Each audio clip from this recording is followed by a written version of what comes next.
In the scorching desert of ancient Mesopotamia, one of Rome's most powerful men met an end so grotesque that it haunted the empire for generations. Marcus Lucinius Cassus, the richest man in Rome, had built his fortune on the suffering of others, only to discover that greed, when taken too far, becomes its own executioner. This is the story of how gold, the very thing that made him powerful, became the instrument of his most horrific demise. The year was 53 BC.E., and Rome's hunger for conquest had reached fever pitch. 3 men ruled the known world through an uneasy alliance: Pompey the Great, Julius Caesar, and Marcus Cassus. While his partners carved their legends through military genius, Crass faced a humiliating truth. He was seen as nothing more than a banker among warriors. His vast wealth, accumulated through real estate speculation and slave labor, bought him political influence, but not the respect he desperately craved. Crass had watched Caesar conquer Gaul and Pompey dominate the Mediterranean, their victories echoing through Rome's marble halls, while his own achievements were measured only in coins. The sting of being called the third wheel of the triumvirate gnawed at him constantly. At 60 years old, most men would have been content to enjoy their riches, but Crass saw only one path to true glory: military conquest that would rival his more famous allies. The Parthian Empire beckoned like a golden prize beyond Rome's eastern frontier. Stretching from the Euphrates to the Indus, this vast kingdom controlled the lucrative silk and spice routes that connected east and west.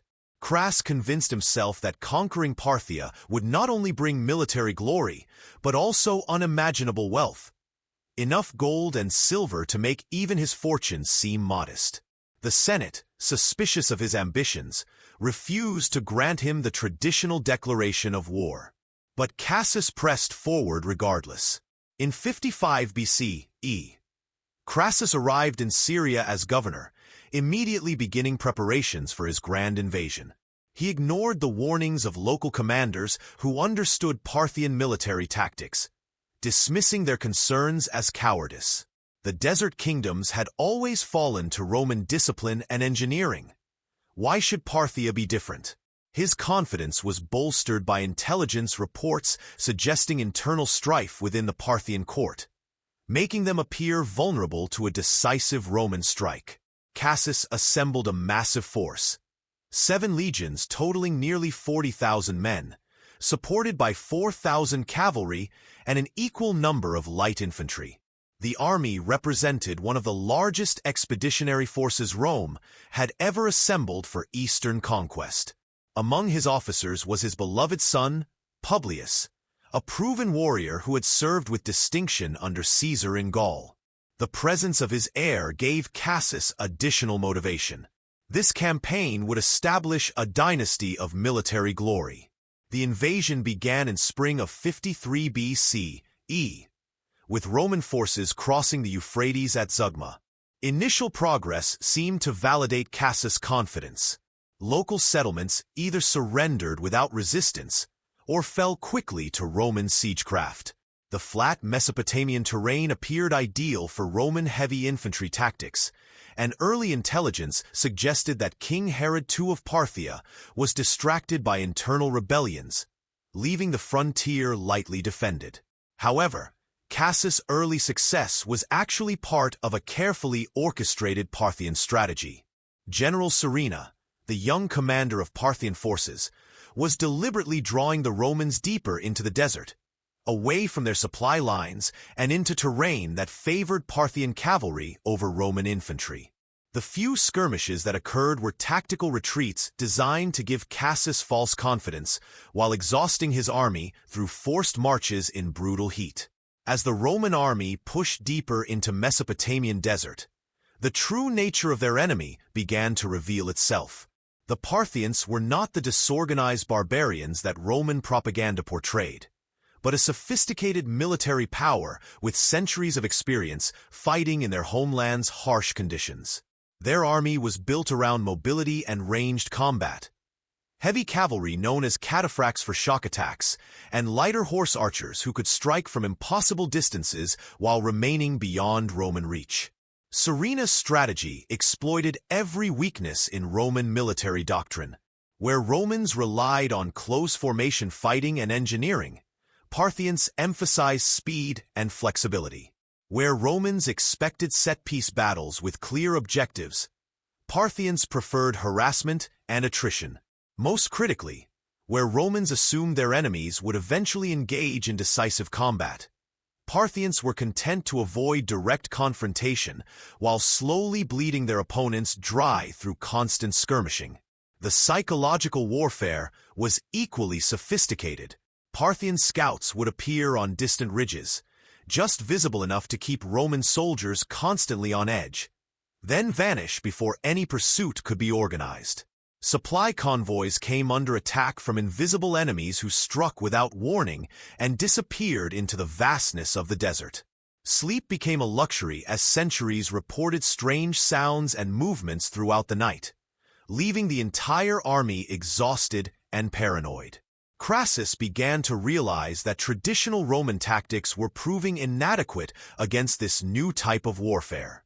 His heavy infantry, invincible in European forests or Mediterranean coastal plains, struggled with the heat, terrain, and unconventional enemy tactics. The cavalry forces he had assembled were insufficient for the mobile warfare that dominated the region, and his supply lines were becoming increasingly vulnerable to Parthian raids that seemed to come from everywhere and nowhere. The critical moment came at Cara, a small city in northern Mesopotamia, where Cassus decided to make his stand. Local geography seemed to favor his position.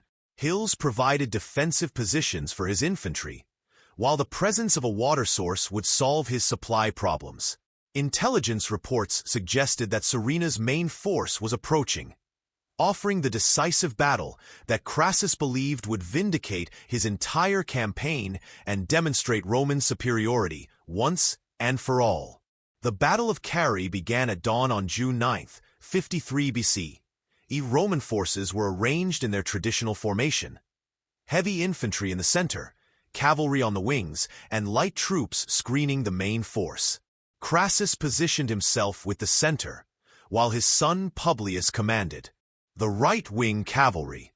The formation looked impressive in the morning light, standards gleaming and armor polished, representing the finest military machine the ancient world had ever seen. Syria's approach revealed the true brilliance of Parthian military science. Instead of a traditional army formation, the Romans faced something they had never encountered: a purely cavalry force that moved like a single organism across the desert floor. The Parthian heavy cavalry, armored from head to toe in gleaming metal scales, formed the center while thousands of horse archers flowed around them like water, creating a constantly shifting tactical situation that Roman commanders couldn't predict or counter. The battle opened with a massive Parthian arrow barrage that darkened the sky above the Roman formation. Unlike previous enemies who would exhaust their ammunition quickly, the Parthians had organized supply trains of fresh arrows that kept their archers constantly supplied. Roman shields, designed to stop spears and swords, proved inadequate against the sustained missile bombardment that continued hour after hour without respite, gradually wearing down Roman morale and effectiveness. Publius Cassus, young and eager to prove himself, made the fatal decision to break formation and charge the Parthian center with his cavalry wing. This played directly into Syria's strategy. The heavy cataphracts absorbed the Roman charge while horse archers surrounded the exposed cavalry force. Cut off from the main army and surrounded by enemies who struck from all sides, Publius' force was systematically destroyed in full view of his horrified father and the remainder of the Roman army. The death of Publius marked the psychological turning point of the battle. Syria's men severed the young man's head and mounted it on a spear, parading it before the Roman battle line while his father watched in stunned horror. The sight of his son's head bobbing above enemy ranks shattered whatever composure Cassus had maintained throughout the campaign. The confident general who had crossed the Euphrates months earlier was replaced by a broken old man who could barely give coherent orders. Roman discipline began to collapse as the reality of their situation became clear. They were trapped in hostile territory, surrounded by an enemy who could strike at will while remaining beyond retaliation. Water supplies were running low. The dead and wounded were accumulating faster than they could be treated, and every attempt to break out resulted in heavier casualties. The desert that had seemed like an open highway to conquest had become a prison with no visible escape. As night fell, Cassus attempted to organize a retreat toward the nearby city of Cara, hoping that urban terrain would neutralize Parthian cavalry advantages. However, the withdrawal turned into a rout as exhausted Roman soldiers abandoned their equipment and discipline in a desperate attempt to reach safety. Thousands were cut down during the chaotic night march, while others simply collapsed from exhaustion and heat stroke, left behind by comrades who could barely save themselves. The remnants of Rome's great Eastern army stumbled into Cara as dawn broke. Having lost nearly half their strength in a single day of combat, the proud legions that had crossed the Euphrates were reduced to a desperate mob of survivors. Their standards were lost, their confidence shattered, and their commander broken by grief and the magnitude of his failure. Crassus had achieved the decisive battle he wanted, but the decision had gone entirely against him. Surinna, rather than pressing his advantage with an immediate assault on the city, chose instead to demonstrate Parthian magnanimity by offering negotiations.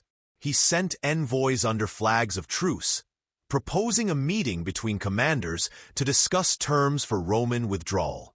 The offer seemed reasonable. Both sides had suffered casualties, and the Parthians had proven their point about Roman vulnerability. For Cassus, desperate to salvage something from the disaster, the proposal offered hope of saving at least some of his men. The meeting was arranged to take place on neutral ground between the two armies, with both commanders accompanied by small retinues of officers. Crassus, despite warnings from subordinates who suspected treachery, agreed to the parley. His desperation to end the nightmare overcame his tactical judgment.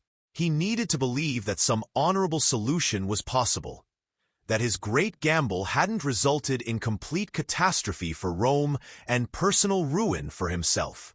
What happened next remains disputed among ancient historians, but the outcome was clear enough. The meeting erupted into violence, with Parthian soldiers overpowering the Roman delegation. Whether this was premeditated treachery or the result of misunderstandings and mutual suspicions, Cassus found himself a prisoner of the man who had destroyed his army and killed his son. The richest man in Rome was now entirely at the mercy of enemies who had every reason to hate what he represented. Surinna's treatment of his captive revealed the depth of Parthian anger toward Roman ambitions. This was not merely a defeated general to be ransomed or executed quickly. Crassus represented everything the Parthians despised about Roman expansion. His invasion had been unprovoked, aggression motivated purely by greed and ambition, launched without regard for Parthian sovereignty or the lives that would be lost in pursuit of his personal glory. The decision to execute Cassus in a manner befitting his character and crimes reflected both Parthian justice and their understanding of symbolic messaging. In a culture that valued honor and measured character by actions rather than wealth, Cassus embodied everything contemptible about Roman values. His death needed to send a message not just to Rome, but to any future invaders who might mistake Parthian territories for easy conquests. The method chosen was both practical and deeply symbolic. Molten gold, the metal that had defined Cassus' life and motivated his disastrous invasion, would become the instrument of his death. Parthian craftsmen heated gold until it reached liquid form, creating a substance that would burn through human tissue while carrying profound symbolic meaning. The man who had worshipped gold above all else would experience its true nature. Beautiful but deadly, precious but ultimately destructive. The execution took place before an audience of Parthian nobles and captured Roman soldiers, making it both a judicial proceeding and a public demonstration. Crassus was forced to his knees while Parthian soldiers held his mouth open, preventing any last words or pleas for mercy. The molten gold was poured slowly, ensuring maximum suffering while creating a spectacle that would be remembered and discussed for generations throughout the ancient world. The physical agony was unimaginable. Liquid gold at temperatures exceeding 1,900 degrees Fahrenheit, burning through mouth, throat, and internal organs while Cassus remained conscious. But the symbolic message was equally important. The man who had valued gold above human life, who had built his fortune through exploitation and violence, was experiencing gold's true nature as a destructive force. His worship of wealth had literally become his damnation. Witnesses described Cassus' final moments as a grotesque parody of his life's ambitions. The mouth that had spoken of conquest and glory was filled with the metal he had pursued across continents. The throat that had delivered speeches about Roman destiny was burned beyond recognition. The body that had enjoyed luxury beyond imagination was transformed into a warning about the consequences of unchecked greed and ambition. The aftermath of Cassus' death sent shockwaves throughout the ancient world, extending far beyond the immediate military disaster. News of the execution reached Rome within weeks, creating panic among the ruling class, who suddenly realized that their eastern frontier was not secure and that their enemies possessed both the capability and willingness to inflict humiliating defeats on Roman arms. The myth of Roman invincibility, carefully cultivated through centuries of expansion, had been shattered in the Mesopotamian desert. The political consequences within Rome were immediate and severe. The triumvirate that had dominated Roman politics for years was broken, leaving Pompey and Caesar as rivals rather than partners. Without Cassus' wealth and influence to balance their competing ambitions, the two remaining strongmen began the political maneuvering that would eventually lead to civil war and the end of the Roman Republic. In death, Crassus had inadvertently triggered the very conflicts he had sought to avoid through Eastern conquest. Parthian treatment of other Roman prisoners demonstrated that Cassus' execution was not merely sadistic cruelty, but part of a calculated strategy to deter future Roman aggression. Many surviving soldiers were settled in remote regions of the Parthian Empire, where they established communities and gradually assimilated into local populations. These former Romans served as living examples of Parthian mercy toward those who had not chosen war, contrasting sharply with the fate of their commander who had initiated the conflict. The symbolic resonance of Crassus' death extended throughout the ancient world, inspiring artists, writers, and philosophers for generations. The image of molten gold being poured into the mouth of Rome's richest man became a powerful metaphor for the dangers of excessive materialism and unchecked ambition. Plutarch, writing more than a century later, used the execution as a moral lesson about the corrupting influence of wealth and the inevitable consequences of hubris. Modern historians continue to debate the exact details of Cassus' death, with some questioning whether the molten gold story is literal truth or symbolic representation. However, the broader historical significance remains clear. The execution marked a turning point in Roman expansion eastward and demonstrated that the empire's enemies were capable of sophisticated psychological warfare that went beyond mere military tactics. The manner of death, whether precisely accurate or not, captured essential truths about the conflict's meaning. The location of Cassus became part of Parthian propaganda efforts, with his head allegedly sent to the court of King Oroda II, where it was used as a prop in theatrical performances mocking Roman pretensions. Some accounts suggest that Parthian actors used the severed head during performances of Euripides' Bacchae, with Cassus representing the tragic figure whose excessive ambitions led to destruction. These theatrical presentations turned Roman defeat into ongoing entertainment for Parthian audiences. Archaeological evidence from the battlefield at Carrhae continues to yield insights into the scope of the Roman disaster, with weapons, armor fragments, and skeletal remains painting a picture of complete military catastrophe. The artifacts tell the story of a professional army systematically destroyed by enemies who understood both the tactical situation and the psychological dimensions of warfare. Roman military manuals were revised based on lessons learned from the defeat, but the damage to imperial prestige could never be fully repaired. The legacy of Cassus' death influenced Roman foreign policy for decades, making subsequent emperors more cautious about Eastern adventures and more respectful of Parthian military capabilities. The disaster demonstrated that Rome's enemies were not simply barbarian tribes to be conquered through superior discipline and engineering, but sophisticated civilizations with their own military traditions and strategic thinking. This recognition marked the beginning of a more mature phase in Roman expansion, one that emphasized diplomacy alongside military force. The story of Marcus Cassus serves as a timeless warning about the dangers of allowing personal ambition to override wisdom and restraint. His transformation from successful businessman to military disaster illustrates how individual character flaws can have consequences far beyond personal failure, affecting entire civilizations and altering the course of history. The molten gold that killed him remains a powerful symbol of how the things we desire most intensely can become the instruments of our destruction. In our modern world, where wealth inequality and political ambition continue to shape global events, the death of Cassus offers sobering lessons about the relationship between power and responsibility. His story reminds us that true leadership requires more than accumulating resources or achieving tactical victories. It demands wisdom, empathy, and an understanding of the broader consequences of our actions. The golden throat that silenced Rome's richest man continues to whisper warnings across the centuries about the price of unchecked greed and the importance of knowing when enough is truly enough.